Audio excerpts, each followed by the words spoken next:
God frame. Ser simplesmente apoiada. Grid Snap Grid. Grid Snap Grid. Comigo aqui, ó. Fazendo a... Fala, galerinha.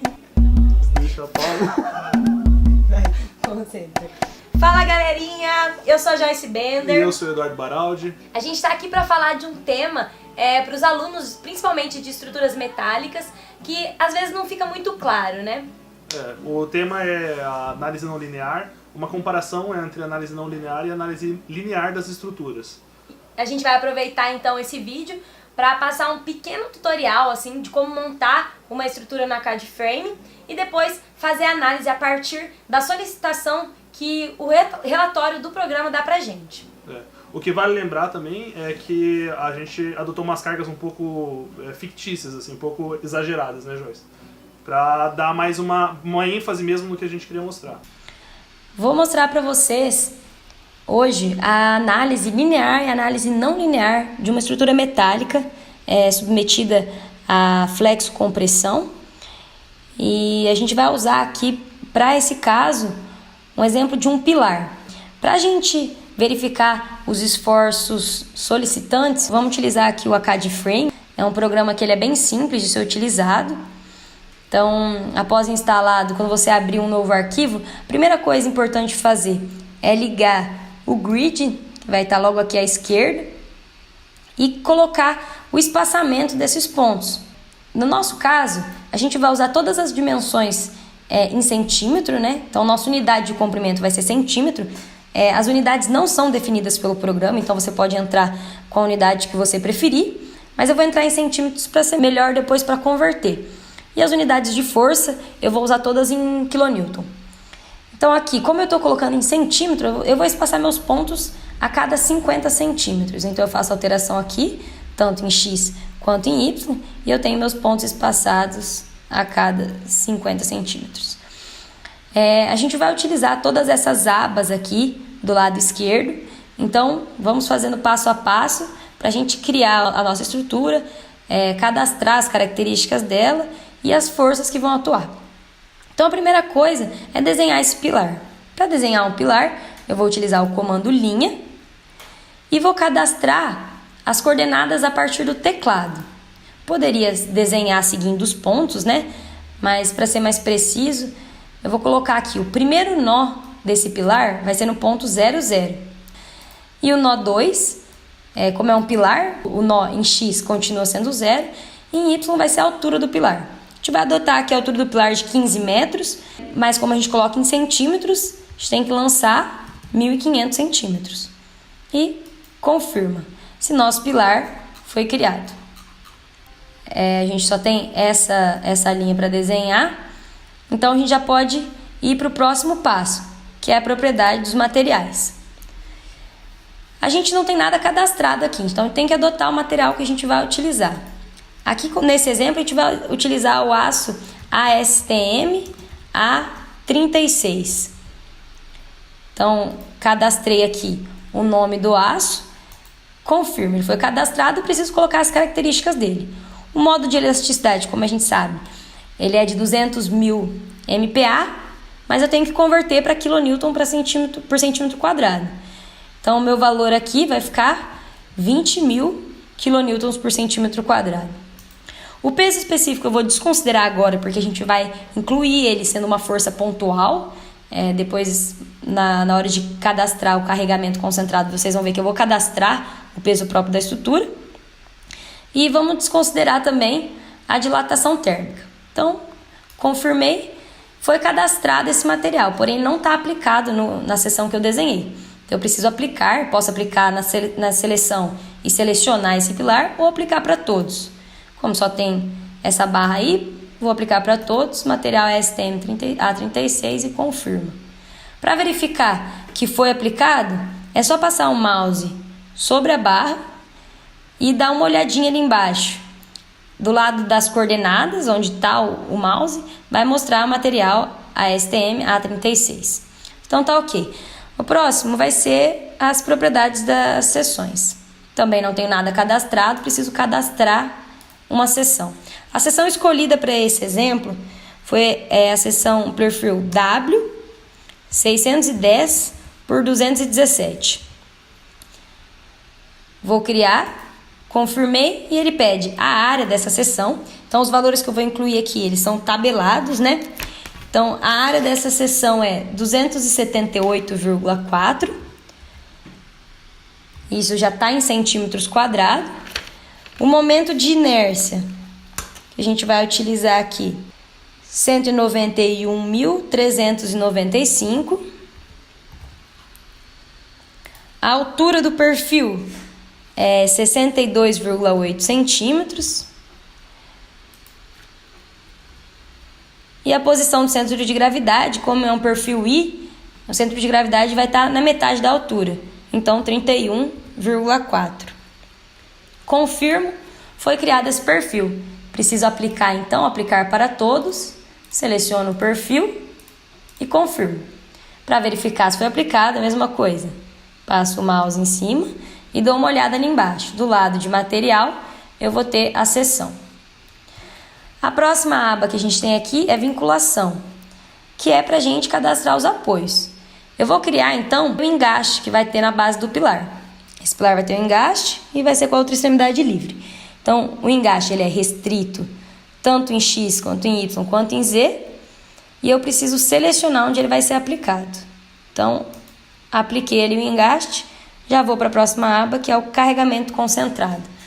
Como eu disse para vocês, eu vou incluir o peso próprio como sendo carregamento concentrado. Então, eu vou criar esse carregamento. Vou chamar de PP, peso próprio. Confirmei.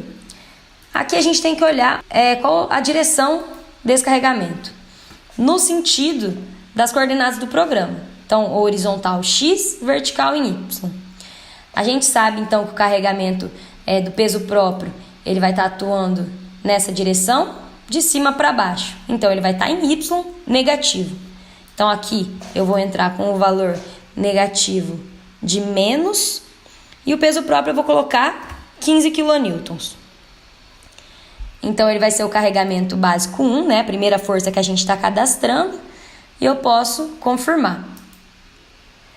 Além desse carregamento do peso próprio, eu vou inserir um carregamento, uma sobrecarga. Então, aqui eu vou colocar o nome SC, de sobrecarga.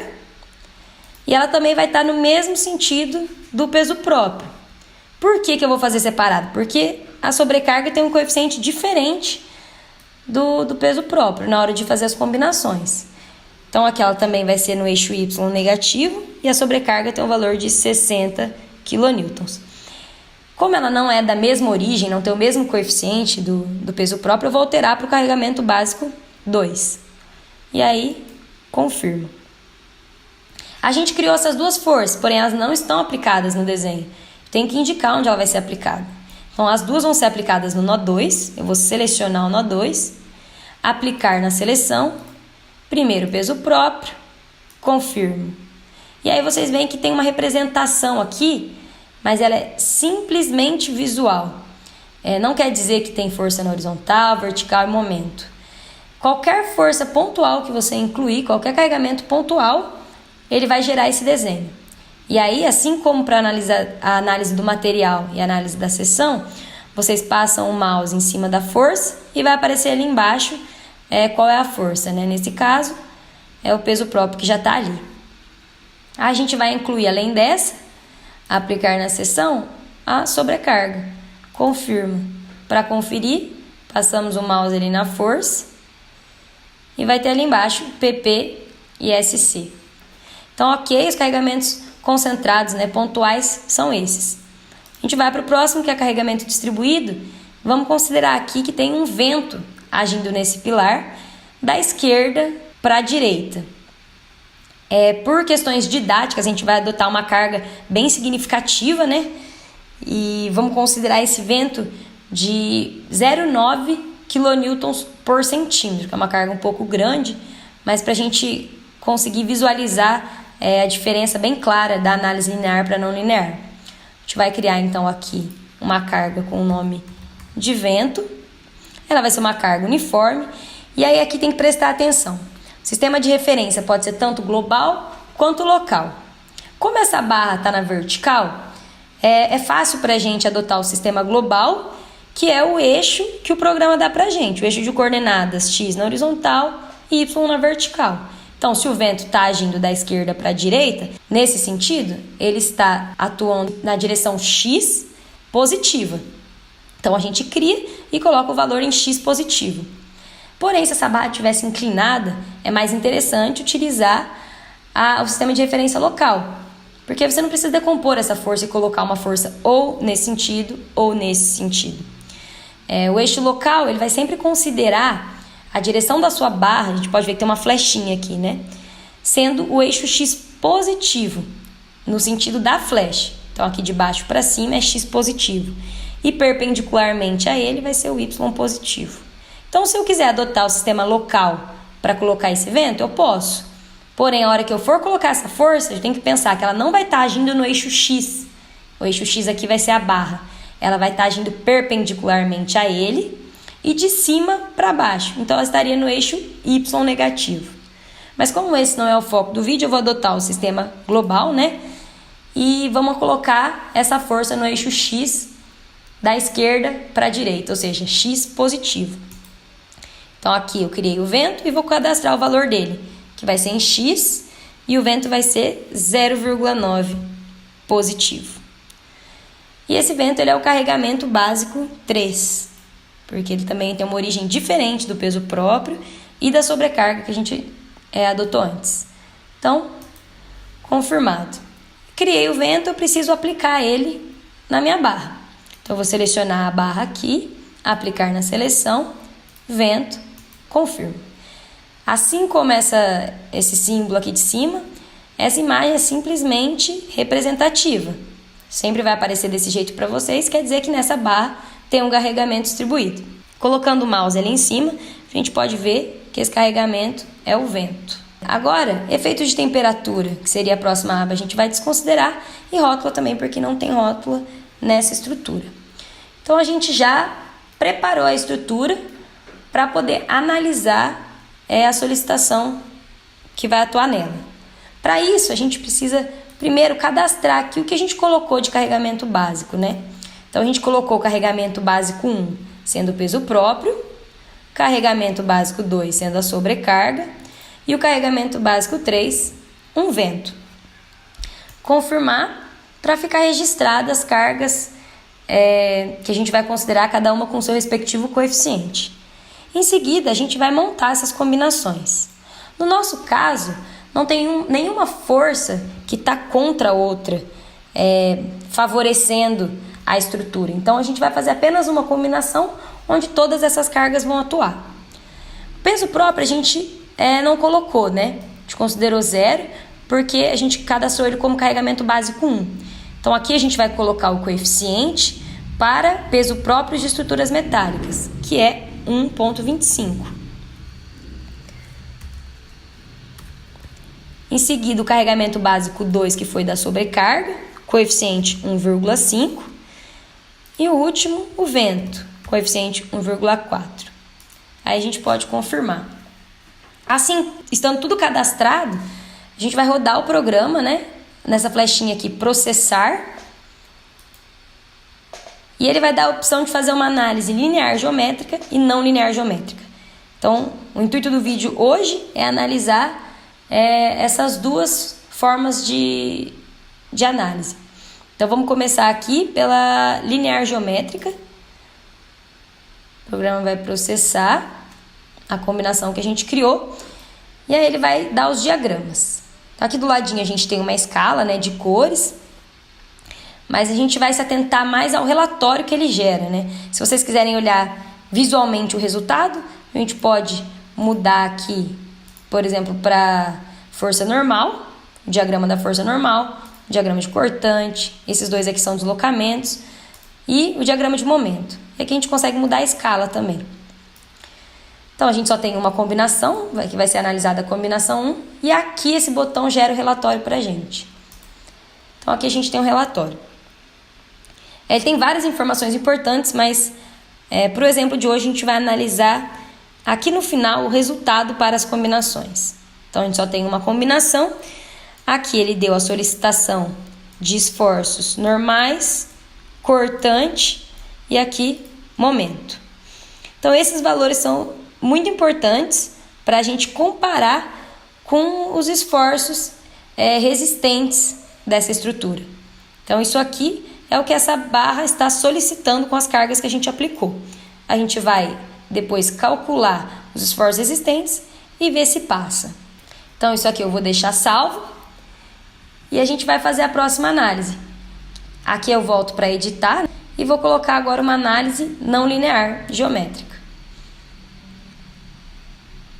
O programa vai processar, aqui a escala eu aumentei um pouco. A gente tem também a análise visual do diagrama e o relatório. E aqui no relatório a gente tem as solicitações que são diferentes das solicitações na análise linear. Então esses dados aqui também são muito importantes a gente guardar para comparar com a resistência que a gente vai calcular logo em seguida. Ok? Então a parte do programa é isso. A gente vai para a segunda parte do vídeo agora, que é fazer o cálculo para verificar a resistência dessa estrutura. Bom, pessoal, agora que a gente analisou já os esforços solicitantes no nosso pilar, a gente vai verificar a resistência. Então, para a primeira parte desse exercício, já coloquei os dados que vão ser utilizados. Esse aqui é o perfil que a gente adotou.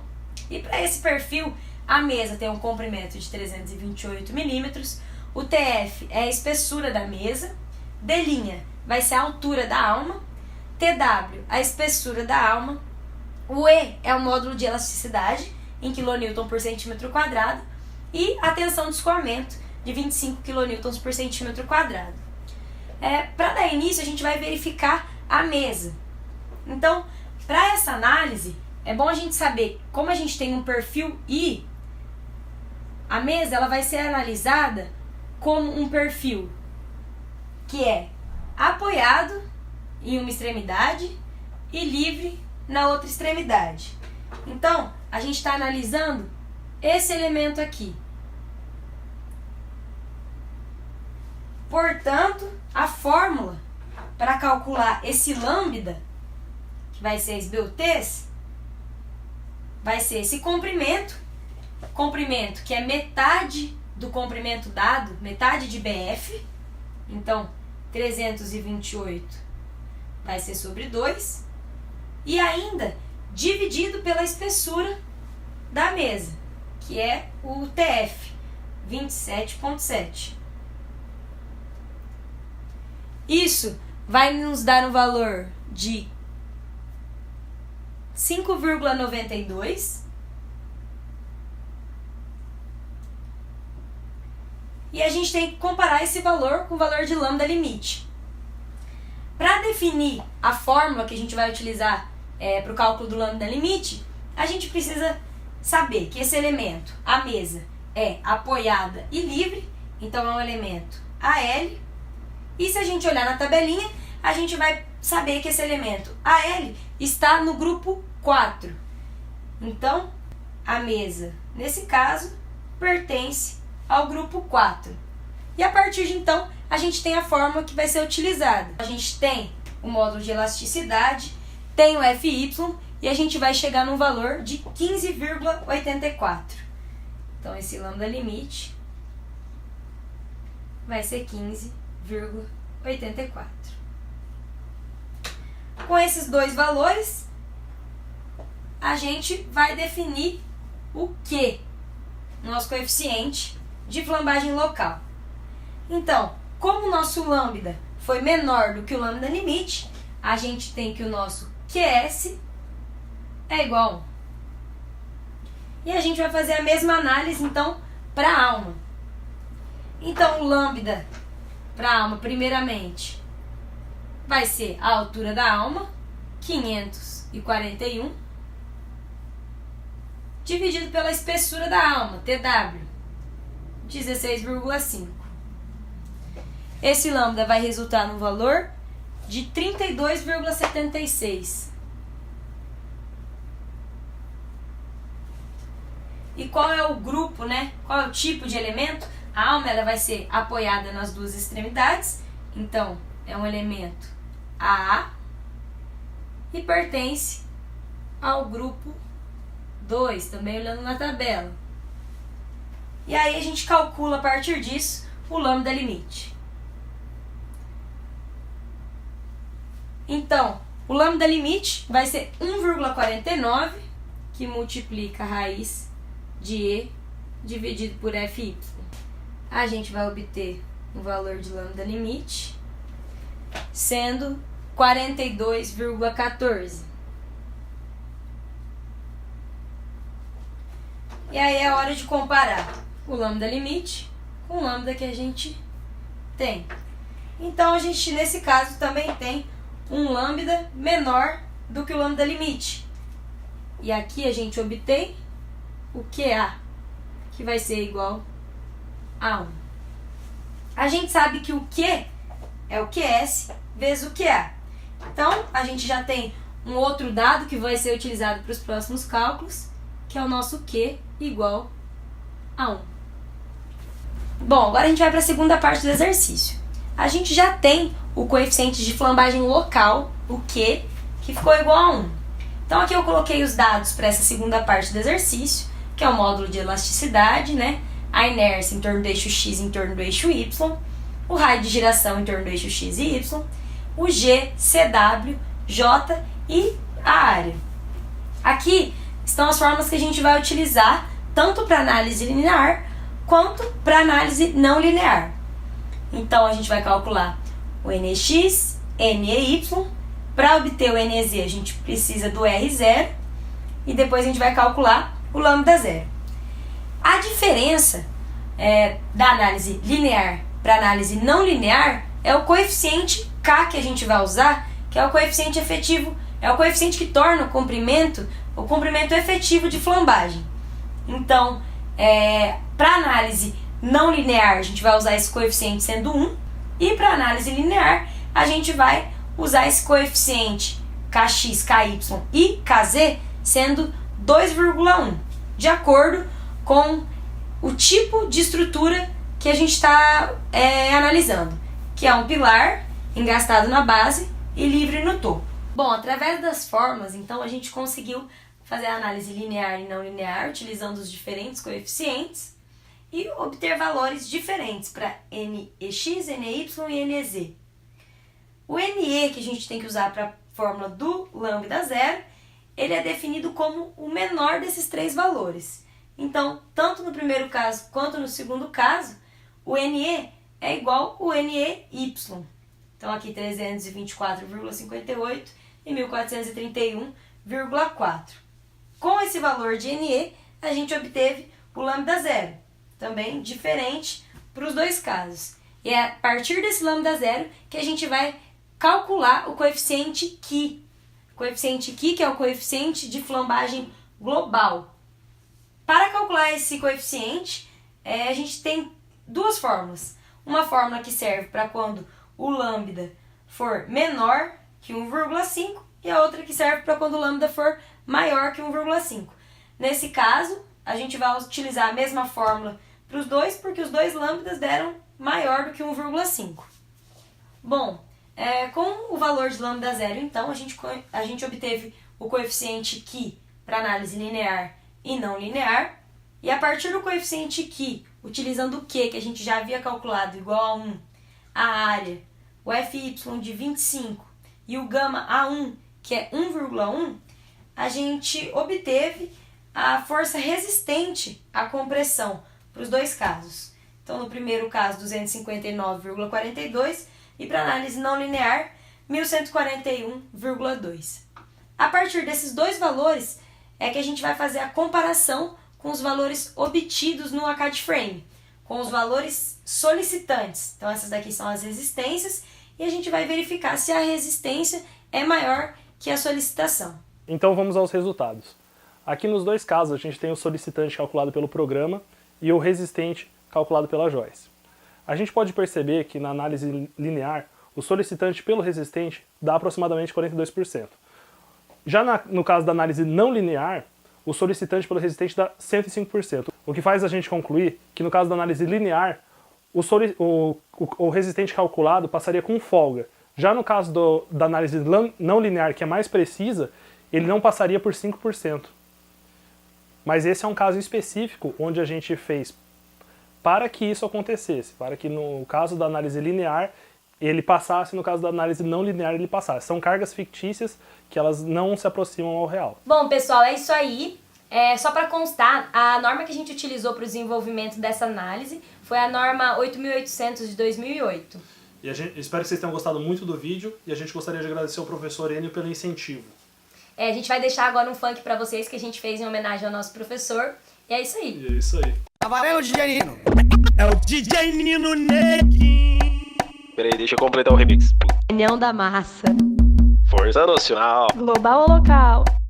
Agora é só carregamento distribuído. Peraí, deixa eu completar o remix. União da massa. Tá muito bom. Trabalhinho valendo 3 pontos na P2, hein? Caraca, novinha, que parte cuzão, hein? Vai virar remix. Agora, frame. Ser simplesmente apoiada. Grid Snap Grid. Grid Snap Grid. Comigo aqui, ó. Eu coloco o caso 1, vocês colocam o caso 2. DJ Kelly, fazendo a festa.